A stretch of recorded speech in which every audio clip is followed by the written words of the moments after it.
ஓம் சாய்ராம். எனது அருமை பிள்ளையே, நீ எப்போவோ வெற்றி பெற்றிருக்க வேண்டிய பிள்ளை. தின கேலண்டரில் தினமும் தேதியை கிழிப்பது போல் உன் கவலைகளை நீ தூக்கி எறிந்திருந்தால் என்றோ வெற்றி பெற்றிருந்திருப்பாய். ஒவ்வொரு நாளும் உனக்கான புதிய நாளாக எண்ணி உன் கடமையை செய்து வாழ பழகிக்கொள். பொன்னான வாழ்க்கை இனிதான் உனக்கு ஆரம்பமாக போகிறது. என் ஆசீர்வாதமும் எல்லா இன்பங்களும் உன்னை விரைவில் வந்து சேரும். உனக்கு நல்லது நடக்கத்தான் போகிறது. அதை நடத்தி வைக்கவே நான் உன் வீட்டிலே வந்து அமர்ந்து விட்டேன். உனக்கு நல்லது விரைவில் நடந்தே தீரும்.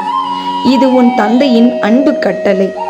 நீ நினைக்க முடியாத, யோசிக்க முடியாத, ஏன் சிந்திக்கவே முடியாத அளவில் மிகப்பெரிய அற்புதத்தை உன் சாய் உன் வாழ்வில் நிகழ்த்த உள்ளேன். நான் காட்டிய வழியில் நீ நிச்சயம் உயர்வாய்.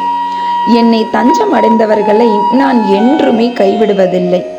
இதுவரை வருமானத்திற்காக எல்லோரிடமும் கெஞ்சிக் கொண்டிருந்தது போதும். வீணாக பயப்பட வேண்டாம். தற்போது நிலவும் சூழ்நிலை உன்னை பயத்தில் ஆழ்த்தி உள்ளது. உன் எதிர்காலம், பிள்ளைகளின் படிப்பு, குடும்ப சுமை என்று குடும்ப பாரம் தாங்க முடியாமல் நீ எதையோ யோசித்து கொண்டிருக்கிறாய். இப்படி நீ யோசித்து கொண்டிருப்பதால் உன் மனம் பாதிப்பை அடையும். உன் உடல்நிலையை பற்றி உனக்கு அக்கறை இருக்கிறதோ இல்லையோ, எனக்கு மிகவும் உள்ளது.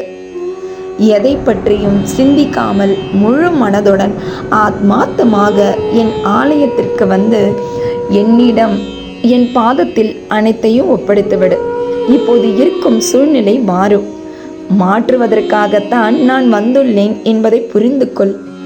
குடும்பம் நடத்தவே போதிய வருமானம் இல்லாத சூழ்நிலையில் என்ன செய்வதென்றே புரியாமல், யாருக்கும் தெரியாமல், ஏன் உன் குடும்ப உறுப்பினர்களுக்கும் தெரியாமல் நீ அழுவதை நான் பார்த்து கொண்டிருப்பேன் என்று நினைக்கின்றாயா?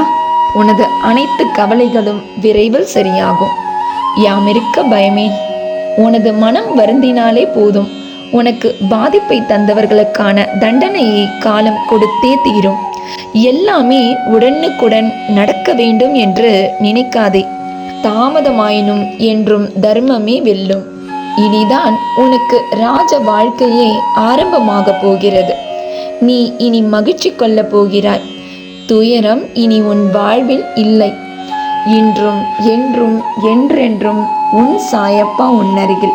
வாழ்க வையகம், வாழ்க வளமுடன். ஜெய் சாய்ராம்.